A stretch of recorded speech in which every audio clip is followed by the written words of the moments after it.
Hello, children of God. Welcome to Wisdom TV Nigeria.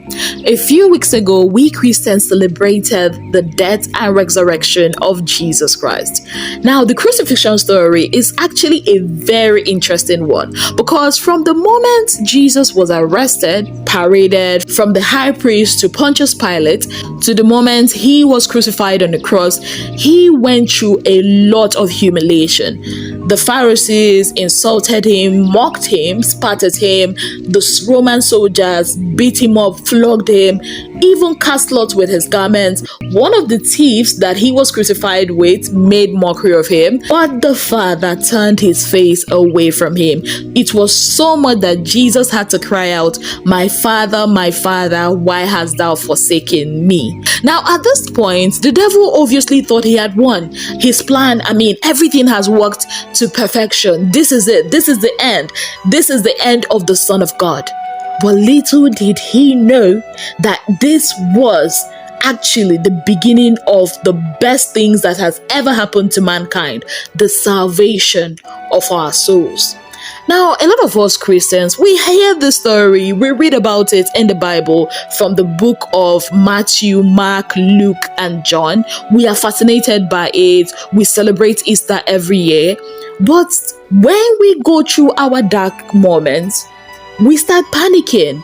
We start being afraid, just like Peter was when he was told to walk on water to meet Jesus.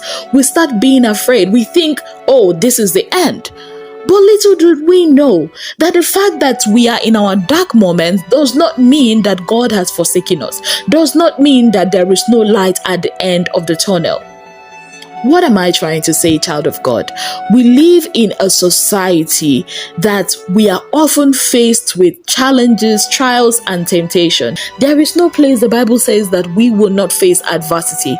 But the assurance that we have that even when we go through those storms, God is always there with us. So many times we sit and we ask ourselves, why me? Why am I facing this? Why is it that the devil is fighting me? Why is it that everybody's having it easy, having an easy life, and you are not having an easy life? We ask ourselves questions like that. But there is a saying that when the devil ignores you, when the devil leaves you alone, when the devil, is like, this one is my favorite, leave him, then there's a problem. It means you are doing something wrong. It means you are not working according to the will of God. But when the devil is consistently trying to pull you down, is fighting you, that means, child of God, there is something in you that he is afraid of. There is something, a light in you that he knows that if he leaves this light, it will shine and shine onto a brighter day. The Bible in the book of Psalm 25 says, though I walk through the valley of shadow of death, I will fear no evil.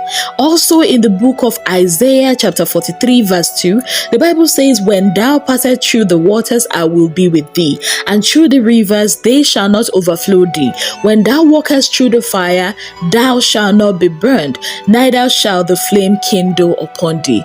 That is the promise. That is the confidence that we have in our God.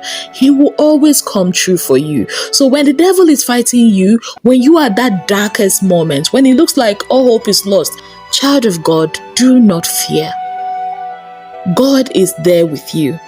There is something in you that the enemy is fighting against. He says in the book of Joshua chapter 1 verse 5, I will not leave you nor forsake you.